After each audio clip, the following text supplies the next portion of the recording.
So, you've decided to purchase 2timeforsaken's shop, and now you've equipped them. But you don't know how to play them right, do you? Well, don't worry, this video is just for you. Also, note that this video is not going to go over trick stabbing since I'm not good at trick stabbing, so I have no right to teach it myself, and there's so many tutorials on how to do it on YouTube, it is not even funny. But yeah, let's begin now. For base stats, 2time has 80 health on their first life and 40 health on their second life.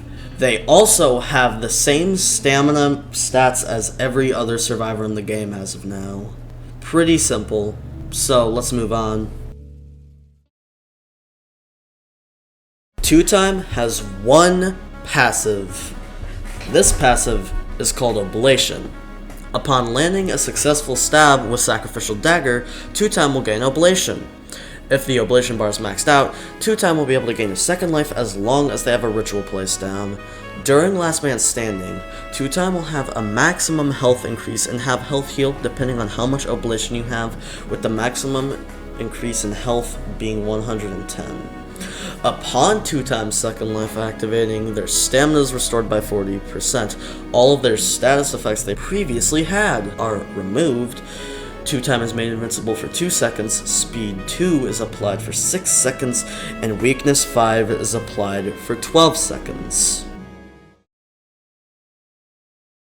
2time has 3 abilities. The first ability is called Sacrificial Dagger.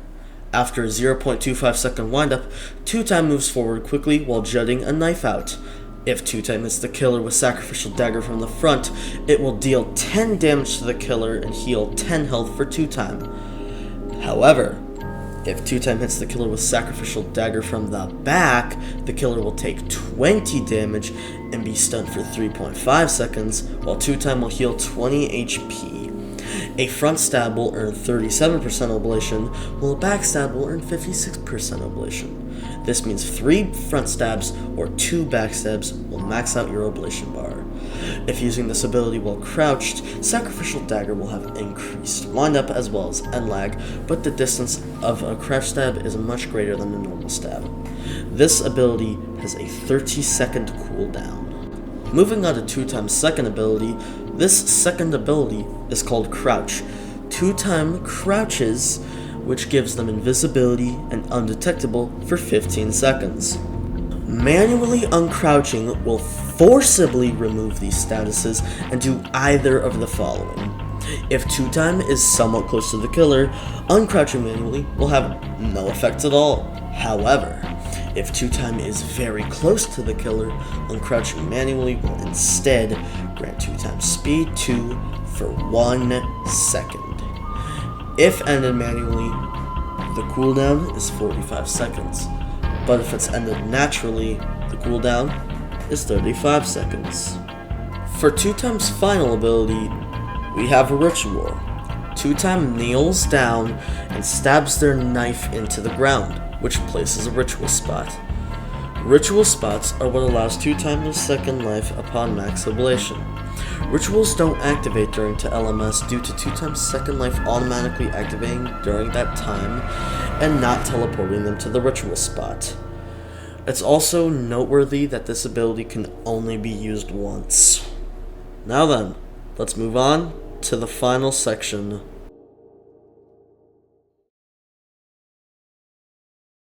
Unless you are confident you can sneak up and successfully get a stun on the killer with a normal backstab, crouch stabbing, particularly if the killer is using an aura ability, say Unstable Eye, is the safer option.